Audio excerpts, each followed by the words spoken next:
मक्का की वो रात बिल्कुल अजीब थी। ऐसी रात जहां शहर सोया नहीं, शहर ने जागना मजबूरी समझा। गलियों में आम दिनों वाली बातचीत नहीं थी। बाजार बंद थे, दरवाजे आधे खुले आधे बंद, और हर घर के अंदर एक ही मंजर। सामान जल्दी जल्दी बांधा जा रहा है, बच्चे चुप करवाए जा रहे हैं और औरतें नजर बचाकर बाहर देख रही हैं, क्योंकि खबर बिल्कुल साफ थी। दूर से एक लश्कर आ रहा है, और ये लश्कर कबीले का नहीं, सल्तनत का लश्कर है। लोगों ने पहले सिर्फ इतना सुना, फौज आ रही है, फिर सुना बहुत बड़ी फौज, फिर सुना उस फौज के साथ हाथी भी है। बस फिर शहर पर खामोशी गिर गई। अरब के लिए हाथी कोई नॉर्मल जानवर नहीं था। हाथी का मतलब था वो ताकत जो इंसान को अपनी औकात याद दिला दे। इसलिए जब लोग हाथी का लफ्ज बोलते तो आवाज अपने आप धीमी हो जाती। और सबसे खौफनाक बात ये थी, इस बार निशाना लोग नहीं थे, निशाना बाजार नहीं था, निशाना ऊंट और माल नहीं था, निशाना काबा था। लोग समझ गए, अगर काबा को कुछ हो गया तो सिर्फ इमारत नहीं गिरेगी, अरब की पहचान, उसकी रूह, उसका मरकज सब हिल जाएगा। इसलिए बुजुर्गों ने फैसला किया कि शहर खाली कर दो, पहाड़ों में चले जाओ। चलो,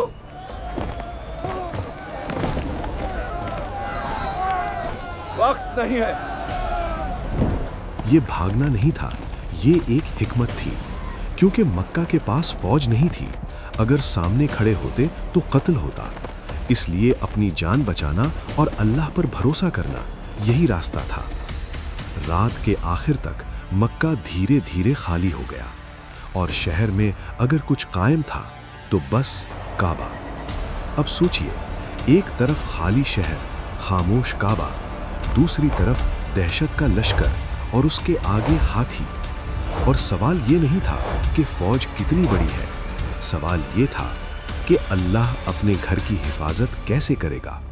इस कहानी का एक नाम है जिसे आप याद रखें, अबरहा। मैं अबरहा हूं, मुझसे ताकतवर कोई नहीं। अबरहा यमन में हबशा की हुकूमत का ताकतवर आदमी था।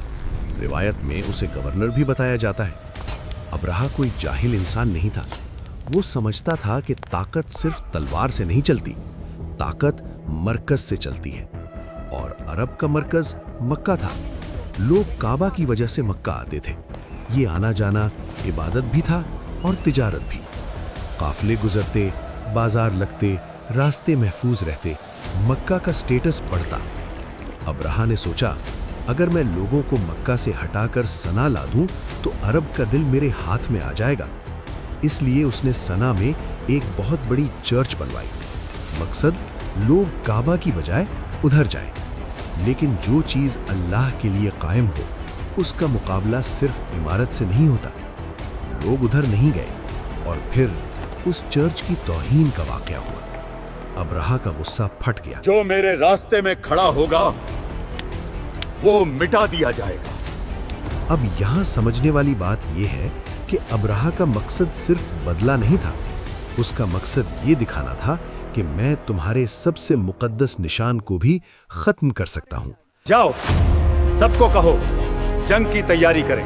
जी, बादशाह सलामत। फिर लश्कर निकला। सिपाही, हथियार, रसद, सब कुछ। जल्दी चलो।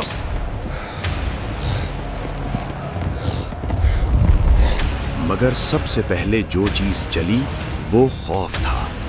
जहां जहां लश्कर गुजरता, लोग दूर हो जाते। कबीले लड़ने की बजाय बचने का सोचते, क्योंकि उन्हें समझ आ गया था ये फौज नॉर्मल नहीं। और इस फौज के साथ हाथी लोगों के लिए फाइनल साइन था कि अब मामला बहुत सीरियस है। धीरे धीरे खबर मक्का तक पहुंची, और फिर मक्का का वो रात वाला मंजर शुरू हुआ। लोगों का निकलना, पहाड़ों में जाना। मक्का में सबसे बड़ी अथॉरिटी अब्दुल मुत्तलिब। वो सिर्फ सरदार नहीं, हर बंदे के लिए रेफरेंस पॉइंट थे। रिवायत में आता है कि अबरहा के लश्कर ने आसपास से माल पकड़ा। इसी में अब्दुल मुत्तलिब के ऊंट भी ले लिए गए। मुत्तलिब, आपके ऊंटों पर अब्राहा के लोगों ने कब्जा कर लिया। ये सिर्फ लूट नहीं थी, ये मैसेज था कि हम यहाँ आ चुके हैं, तुम कुछ नहीं कर सकते। अब्राहा ने पैगाम भेजा, जाओ मक्का के सरदार को बुला कर लाओ। जी बादशाह सलामत।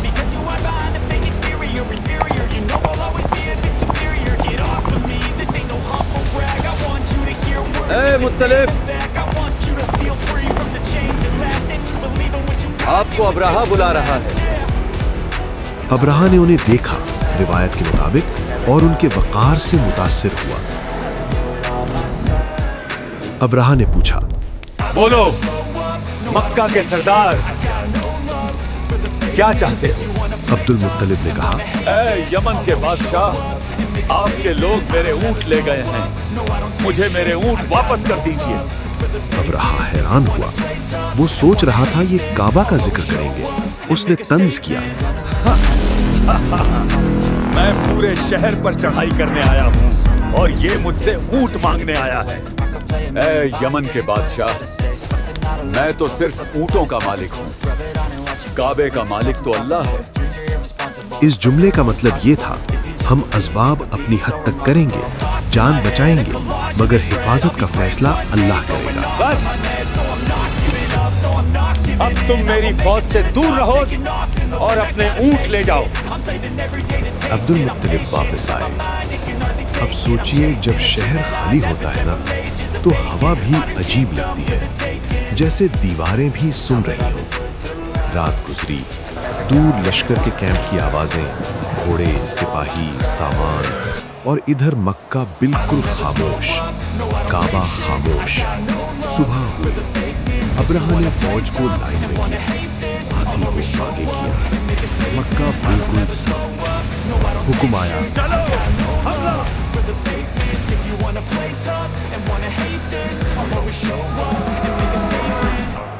हाथी ने कदम उठाया, फिर रुक गया। पहले सिपाही समझे थक गया, फिर उन्होंने उसे धक्का दिया, फिर मारा, फिर डराया, मगर हाथी आगे नहीं बढ़ा। यहाँ आप समझ लो, ये पहली क्रैक थी अब्राहा की प्लानिंग में। जब उन्होंने हाथी का रुख दूसरी तरफ किया, वो चल पड़ा। जब काबा की तरफ किया, वो फिर रुक गया। मतलब बिल्कुल क्लियर, हाथी काबा की तरफ जाना ही नहीं चाहता।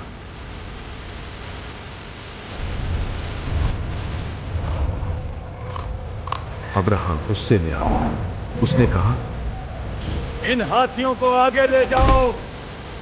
और यहीं से इंसानी कंट्रोल्स खत्म होने लगते हैं। आसमान पर पहले दूर दूर से झुंड नजर, फिर करीब परिंदे।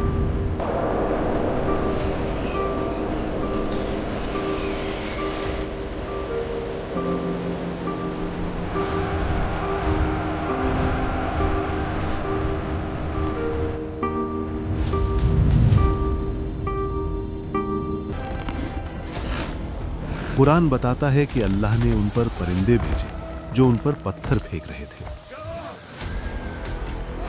अब्राहा वापस पलटा। रिवायत के मुताबिक वो जिंदा तो निकला, मगर हालात खराब होती गई। वो अपनी फौज को बचता देख नहीं सका, सिर्फ टूटती देख सका।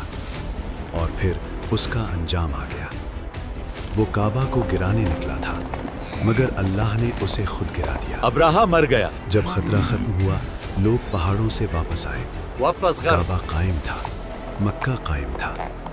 और सबसे बड़ी बात, मक्का ने जंग नहीं की, मगर अल्लाह ने हिफाजत की। इस वाक़या का पैगाम साफ है, अगर इंसान गुरूर में अल्लाह के मुकाबले पर आ जाए, तो अल्लाह उसे ऐसी जगह से तोड़ देता है जहाँ से इंसान सोच भी नहीं सकता। बड़ी फौज, हाथी, ताकत, सब कुछ, फिर भी हार। और खाली शहर, खाली हाथ, सिर्फ तवक्कुल, फिर भी हिफाजत।